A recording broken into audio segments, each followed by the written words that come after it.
ಗುರುರಾಜ, ನೀನೇನು ಮಾಡಿದೆಯೋ ಅದನ್ನ ಆಲೋಚನೆ ಮಾಡಿರ್ತೀಯ. ವೆಂಕಟನಾಥ, ಯಾರು ಅನುಭವಿಸೋದು ಬಿಡೋದು ಅದು ಆಮೇಲೆ ವಿಚಾರ. ಆಸ್ತಿ ಭಾಗ ಆಗಿಬಿಡ್ಲಿ. ಈಗ ನಾನು ತೀರ್ಮಾನ ಮಾಡಿ ಬರೆದಾಗಿದೆ. ಅದನ್ನೆಲ್ಲರೂ ಮುಂದೆನೂ ಓದ್ತೀನಿ.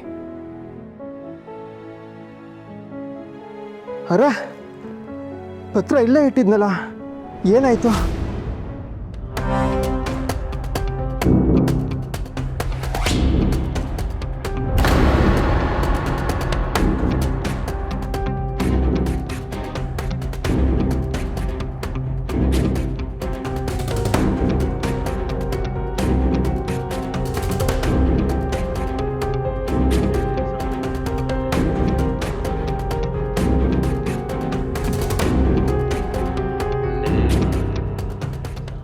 ಎಲ್ಲೋ ಇಟ್ಟು ಎಲ್ಲೋ ಹುಡುಕ್ತಿದ್ಯಾ ಅನ್ಸತ್ತೆ ಗುರುರಾಜ. ಇಲ್ಲ ಅಮ್ಮ, ಇಲ್ಲೇ ಇಟ್ಟಿದೆ.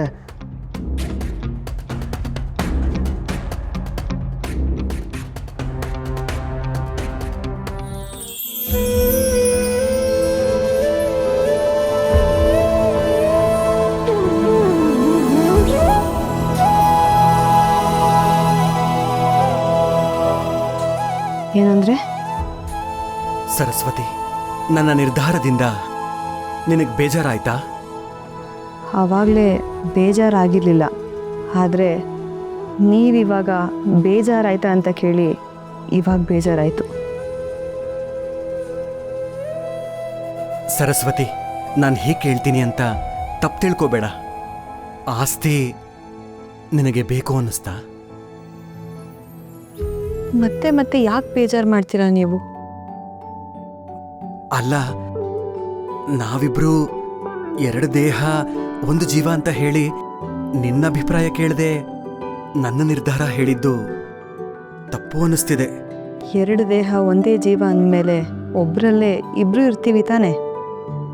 ಭೌತಿಕ ದೇಹಗಳು ಮಾತಾಡದೇ ಇದ್ರೂ ಮಾನಸಿಕವಾಗಿ ಮಾತಾಡಿಯೇ ನೀವು ನಿರ್ಧಾರ ತಗೊಂಡಿದ್ದೀರಾ. ಅದರಲ್ಲಿ ತಪ್ಪೇನಿದೆ? ಆದರೂ ನೀನು ಕೋಟ್ಯಾಧೀಶ್ವರರ ಮಗಳು. ನೋಡಿ, ಮತ್ತೆ ಮತ್ತೆ ನೀವು ಬೇಜಾರು ಮಾಡ್ತಾ ಇದ್ದೀರಾ. ನನ್ನ ಬಗ್ಗೆ ತಿಳಿದಿದ್ರು ನೀವು ಈ ರೀತಿ ಮಾತಾಡ್ಬೋದಾ? ನಾನು ನಿಮ್ಮ ಕೈ ಹಿಡಿದು 7 ಹೆಜ್ಜೆ ಇಟ್ಟಾಗಲೇ ಎಲ್ಲವನ್ನೂ ಮರೆತು ನಿಮ್ಮ ಒಳಾದೆ. ಆ ಕ್ಷಣದಿಂದಾನೇ ನಿಮ್ಮ ಪ್ರೀತಿನೇ ನನಗೆ ಆಸ್ತಿ. ನಿಮ್ಮ ಪ್ರೀತಿ ಹೊರತು ನಿಮ್ಮಿಂದ ನನಗೇನೂ ಬೇಡ. ನೀವು ಯಾವುದೇ ವಿಷಯದಲ್ಲೂ ಏನೇ ತೀರ್ಮಾನ ತಗೊಂಡ್ರು ನಾನು ನಿಮ್ಮ ಜೊತೆಗೆ ಇರ್ತೀನಿ.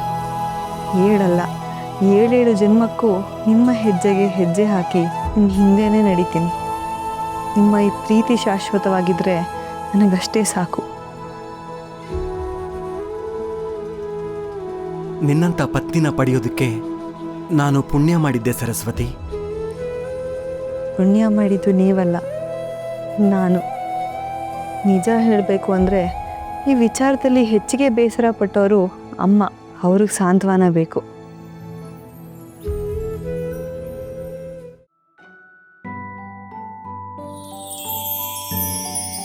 ಯಾಕೆ ಗೋಪಿ, ಆಸ್ತಿ ಭಾಗ ಸಮಸ್ಯೆ ಆಯಿತು ಅಂತ ತಲೆ ಕೆಡಿಸ್ಕೊಂಡಿದ್ದೀಯಾ? ಹಾಗಲ್ಲ ಸೀತಕ್ಕ, ಈ ವೆಂಕಟನಾಥನ್ಗೆ ತನಗೊಂದು ಮದುವೆ ಆಗಿದೆ, ಒಬ್ಬ ಹೆಂಡತಿ ಇದ್ದಾಳೇನೋ ಅರಿವೇ ಇಲ್ಲ ಅಂತೀನಿ. ಗುರು ಹೇಳಿದ ತಕ್ಷಣ ಆಸ್ತಿನೇ ಬೇಡ ಅಂದ್ಬಿಟ್ಟ. ಶ್ರೀಮಂತರ ಮನೆಯಿಂದ ಬಂದ ಹುಡುಗಿ ಸರಸ್ವತಿ ಏನು ಅನ್ಕೋತಾಳೆ ಹೇಳಿ? ಆ ಹುಡುಗಿ ವೆಂಕಟನಾಥನ ವಿರುದ್ಧ ಹೋಗಲ್ಲ. ಆದರೂ ನಾವೆಲ್ಲ ಒಂದು ಸರಿ ಅವನಿಗೆ ಇದ್ರ ಬಗ್ಗೆ ನೆನಪಿಸ್ಬೇಕು. ಕ್ಷಮಿಸಿ, ನೀವೆಲ್ಲ ಏನೋ ಮಾತಾಡ್ಕೊಳ್ತಾ ಇದ್ರಿ, ನಿಮ್ಮ ಮಾತಿನ ಮಧ್ಯ ಬಂದ್ಬಿಟ್ಟೆ. ಹಾಗೇನಿಲ್ಲಮ್ಮ, ನಿನ್ನ ಬಗ್ಗೆನೇ ಮಾತಾಡ್ತಿದ್ವಿ. ಅಮ್ಮ, ನಾನೀಗ ಹೇಳ್ತೀನಿ ಅಂತ ತಪ್ಪು ತಿಳ್ಕೊಬೇಡಿ. ನಾನಿಲ್ಲಿಗೆ ಬರೋದಕ್ಕಿಂತ ಮುಂಚೆ ಈ ಮನೆ ಆನಂದ ಸಾಗರವಾಗಿತ್ತಂತೆ. ನಾನು ಕಾಲಿಟ್ಟ ಮೇಲೆ ಸಮಸ್ಯೆ ಆಯ್ತಾ ಅಂತ. ಛೇ, ಎಂತ ಮಾತಾಡ್ತಿದ್ದೀಯಮ್ಮ ನೀನು? ನೀನು ಬಂದ ಮೇಲೇನೆ ಈ ಮನೆಗೆ ಒಂದು ಕಳೆ ಬಂದಿರೋದು.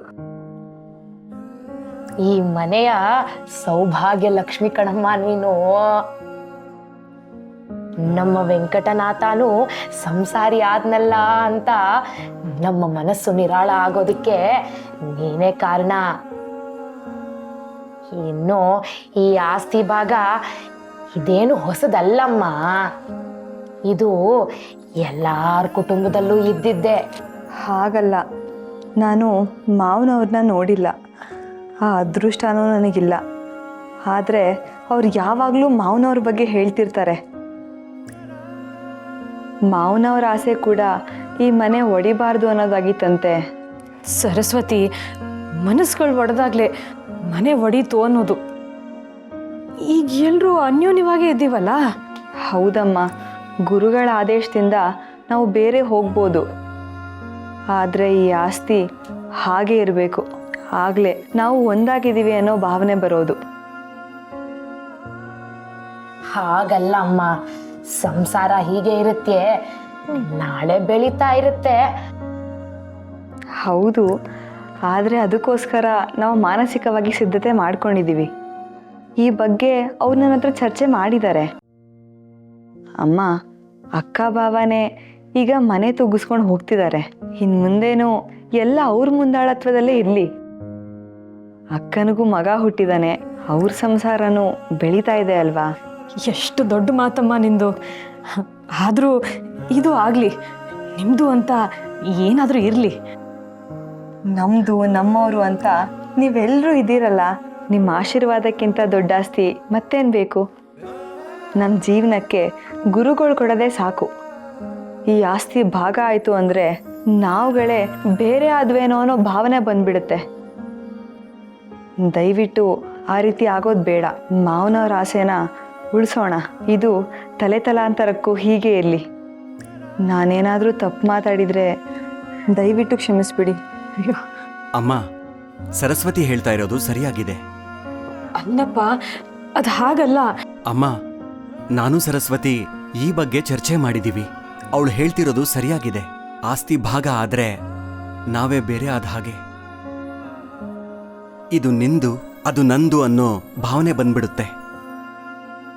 ಎಲ್ಲರೂ ಒಂದಾಗಿದ್ದೀವಿ ಅನ್ನೋದ್ರಲ್ಲಿ ಆನಂದ ಇದೆ. ಈ ಆನಂದ ಹೀಗೆ ಇರ್ಲಿ. ಇದ್ರ ಬಗ್ಗೆ ನಿನಗೂ ಅಣ್ಣನಿಗೂ ಚಿಂತೆ ಬೇಡ. ನನಗೆ ಗುರು ಎಲ್ಲ ವಿಷಯದಲ್ಲೂ ಅಣ್ಣನಾಗಿರ್ಬೇಕು. ಅತ್ತಿಗೆ ನಿನ್ನ ಹಾಗೆ ತಾಯಿ ಸ್ಥಾನದಲ್ಲಿರ್ಬೇಕು. ಅದು ಯಾವತ್ತಿಗೂ ದೂರ ಆಗೋದು ಬೇಡ. ಮುಖ್ಯವಾಗಿ ನೀನು ಸಂತೋಷವಾಗಿರ್ಬೇಕಮ್ಮ. ನಿನ್ನ ಮಕ್ಕಳು ಒಂದಾಗಿದ್ದಾರೆ ಅನ್ನೋ ಭಾವ ನಿನಗೆ ಸದಾ ಇರಬೇಕು. ಇದೇನು ನಾವು ಮಾಡ್ತಾ ಇರೋ ತ್ಯಾಗ ಅಲ್ಲ, ನಮ್ಮ ಕರ್ತವ್ಯ.